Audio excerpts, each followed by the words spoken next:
Today, I want to work out your English muscles, and the way we're going to do that is I'm going to teach you some different phrasal verbs that are related to fitness and exercise.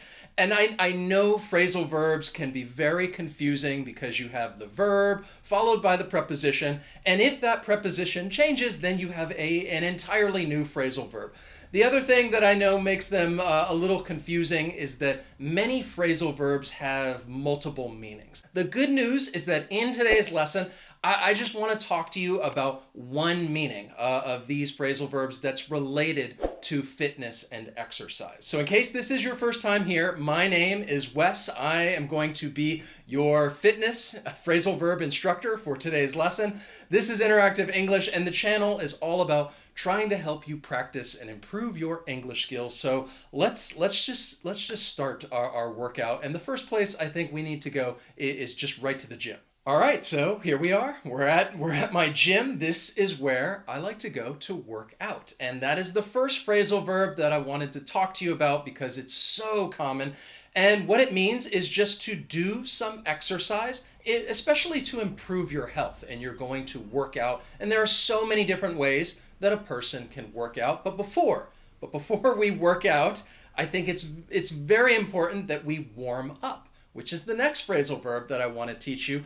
Warm up means that you're going to do some light exercise or stretches in order to prepare for that physical activity. So before you really start a sport or something, a really intense workout, I think it's very important that you warm up first.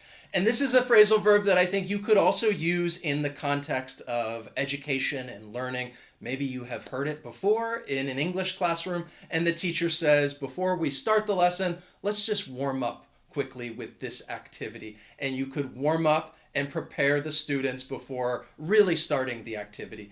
But I think it's very useful when talking about health and fitness and exercise. You're going to warm up.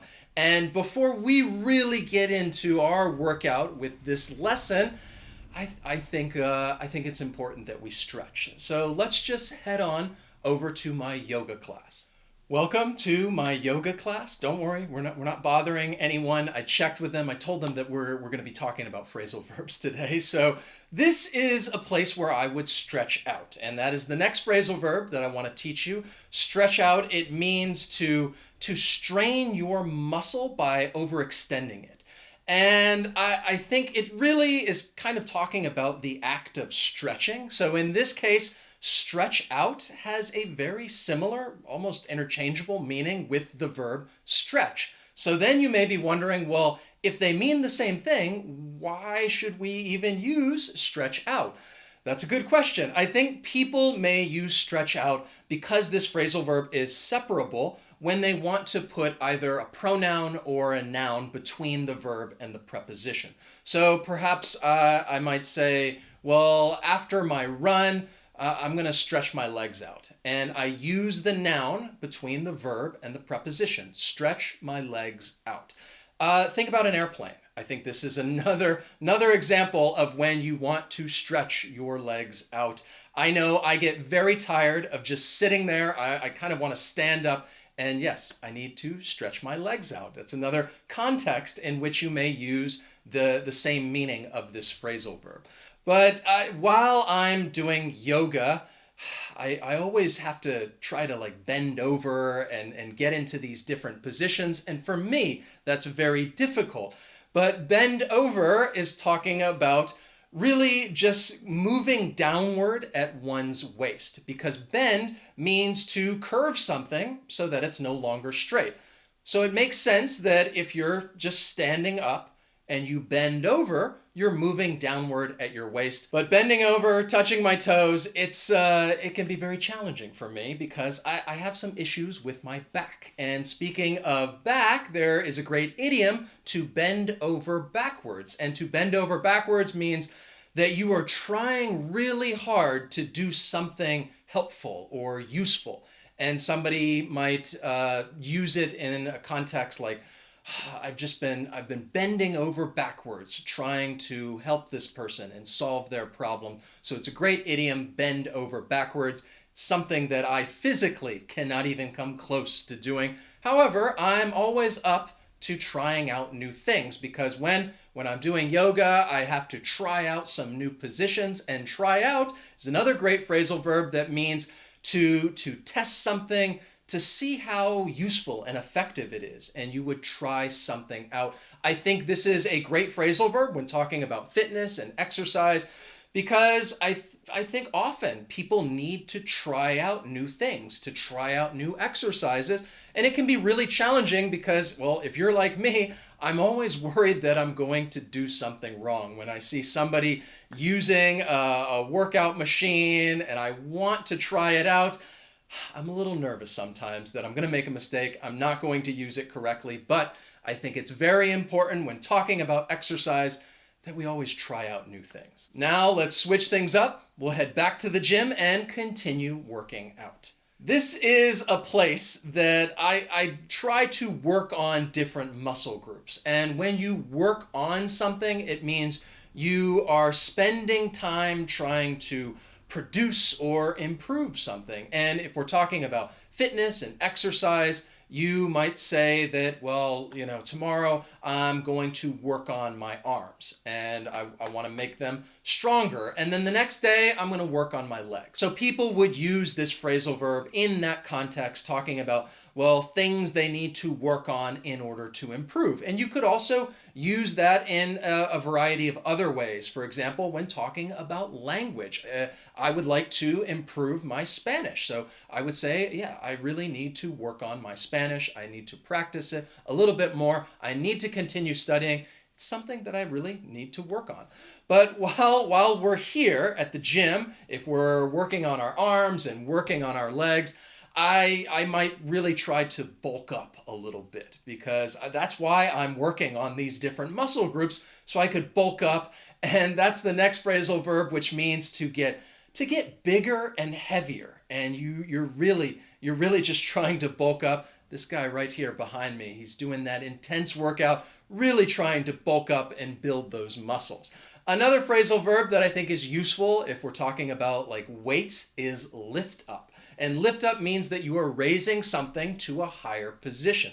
Once again, this phrasal verb, it really has a similar meaning as lift. But people may use the phrasal verb when they want to put that pronoun or noun in between the verb or the preposition. And also, I think perhaps you're talking about maybe a specific time. So perhaps when I was lifting weights, I had some trouble, and I'd say, well, I just couldn't lift it up. I could not bring it to a higher position. I couldn't lift it up. And I just can't help but think about that guy back there he's just working out constantly. You would think eventually he's going to tire out. And tire out is another phrasal verb that means that you just get very tired and exhausted, and you would tire out. And because I don't want you guys to tire out, let's do something that's a little less intense, and maybe let's go on the treadmill. So walking on the treadmill, like my friends behind me, this is a great way to cool down. And this phrasal verb means that you are allowing your body activity to return to normal after doing strenuous exercise by doing less strenuous exercise. So you're working out, you're working out very hard, you're working on all these different muscles, it's very intense. You need to cool down after that and try to let your body just return to normal. It's a little different than cool off, which I think is another great phrasal verb when talking about exercise, because when you're working out, I think they tend to get pretty hot. And cool off means to become cooler after being hot. And I think at a gym, somebody, if they're very hot, maybe there's a fan, and they go over to the fan in order to cool off and just become a little cooler. And when people are exercising, I think it's common if they are working out very hard and then they cool down for a little bit, they may pick up the pace right after that and continue working out very hard. And pick up means that you are increasing or becoming stronger. I think when you're talking about fitness, it's often related to speed, and people will use that phrase that I just said.